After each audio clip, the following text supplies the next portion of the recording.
All right, so we're gonna start talking about multi-digit subtraction. So multi just means many. So we've talked about 2-digit subtraction, we've talked about 3-digit subtraction. So now we're gonna talk about how you can subtract any other number of digits that a number may have, okay? So let's start with 3-digit just to review. So if we had 438 minus 175, okay? So we know that when we subtract, we always start with the ones place, and we say the top number minus the bottom number, right? So the number of ones in the first number minus the number of ones in the second number. So 8 minus 5 is 3. 3 minus 7. Remember, we're always going top to bottom. It's not 7 minus 3. It's 3 minus 7. What is that answer? Well, it's going to give me a negative number, and I can't have that in my final answer, so I'm going to have to regroup. Remember, regrouping means that we're going to the next highest place value and taking one and exchanging it for 10 of the lower place value, because we know that our digits are related by a power of 10 as we go up and down, okay? So I'm going to have to go, so I'm in the tens place, right? I can't do 3 tens minus 7 tens, so I'm going to have to get one of these hundreds, and how many will I have left? 3. And I'm going to exchange it for some number of tens to put with this 3 tens. So how many tens are in that 100 that I took away? 10 tens. So I'm going to add 10 tens to the 3 tens that were already there, and now I have 13 tens. Now, 13 tens minus 7 tens is 6 tens. Now I go to the hundreds place. 3 hundreds minus 100 is 2 hundreds. All right? Easy peasy. So we have 263 as our answer. So now let's look at what happens if we go a little bit bigger. Let's go to a 4-digit number. Let's say we have 2,603 minus 1,799. All right. So right away, what are you noticing about these digits in this second number as compared to the first number? The digits are almost all bigger down here except for our thousands place, right? So we know we're gonna have to be doing some regrouping. I like to, whenever I first write a number down, kind of prepare myself for that and say, okay, I know that these digits are bigger, I'm gonna definitely be regrouping. If the digits up here were bigger, I'd say, oh, well, no regrouping here, right? So let's start in the ones place. 3 ones minus 9 ones. Can I do that? Nope, it's gonna give me a negative number. So I'm gonna go to the tens place. Uh-oh, what's wrong? I can't go to the tens place because there's no tens, right? So I'm gonna have to go to the hundreds place into this 600s. And how many hundreds will I have if I take one away? 5.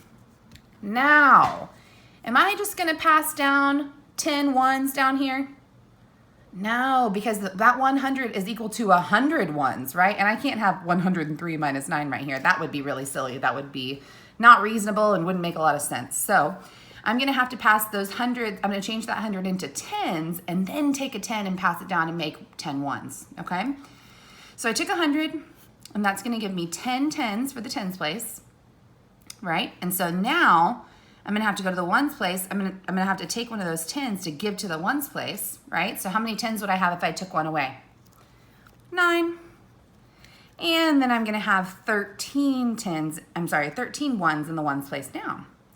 So let's do the ones now. So now I can subtract, right? I have a bigger number on top than I do on the bottom. So 13 minus 9 is 4. 9 minus 9 is 0. No regrouping needed. 5 minus 7, well, that's still going to give me a negative number, so I'm going to have to do some more regrouping, right? So I'm in the hundreds place right now. I'm going to have to go to the next highest place value, which is the thousands place. And if I take one of those thousands, there's 2 there. If I take 1, how many are going to be left? Just 1. And I'm going to change that 1,000 into 10 hundreds. And how many hundreds will I have if I had 5 already? 15. 15 hundreds minus 7 hundreds is 8 hundreds. And I know 1,000 minus 1,000 is 0. I don't need to put a 0 in the front of a number. So my answer is 804. All right, so now let's talk about whenever I have a number that ends in all zeros. Okay, let's talk about it with a 3-digit number first because this should be familiar. If I have 500 minus 82, okay, I know I'm gonna start in the ones place and 0 minus 2, that's going to give me a negative number. I can't do that. So I'm going to want to regroup. We have a similar situation that we had up here where I'm going to have to go to the hundreds place because there are no tens for me to regroup to ones yet. Okay. So I'm going to get one of these hundreds. How many hundreds will I have left? 4. Okay. And I'm going to exchange that 100 for 10 tens, right? I'm going right next door. I'm going to have to exchange it for tens before I can exchange for ones because 100 does not equal 10 ones. It equals 10 tens, but that still doesn't fix my problem, right? I still am having an issue here in the ones place. So I'm going to have to take one of these tens. How many will be left? 9. And add 10 ones here. Now, does that fix my issue in the ones place? Yeah, it does. So now I can do 10 minus 2 is 8. 9 minus 8 is 1. And 4 minus nothing is 4. 418. Let's look at what it looks like with a 4-digit number. Because once you get the hang of this, once you can get the hang of this for a 3-digit number, then a 4-digit number, it could be a 15-digit number. It doesn't matter. You're going to know how to do it because you have the skills and the knowledge of number sense of numbers where you know that they're related by powers of 10. And all you have to do is regroup and exchange tens for ones and thousands for hundreds, whatever you need to do in your certain problem. Okay? So let's say I have 3,000 minus 793. Okay, so I'm gonna want to start in the ones place, but I have a problem, right? I can't do 0 ones minus 3 ones. So my first step would be to go to the tens place. Are there any tens there? Nope. So now I'm gonna go to the hundreds place. Uh-oh, are there any hundreds? Nope.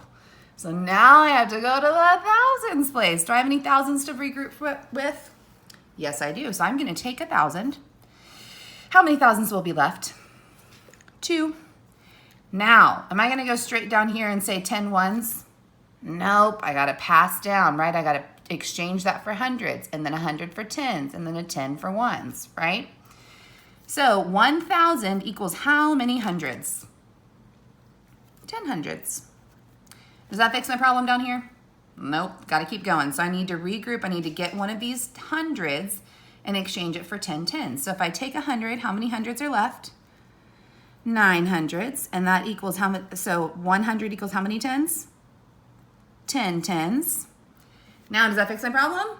Nope, problem's still not fixed. I'm gonna have to take one of these tens now. So if I take a 10, how many tens are left? 9, and that's gonna equal 10 ones. 10 ones minus 3 ones is 7 ones. 9 tens minus 9 tens is 0 tens. 9 hundreds minus 7 hundreds is 2 hundreds. And 2 thousands minus nothing is 2,000. So my final answer would be 2,207. All right, I hope that was helpful for some multi-digit subtraction.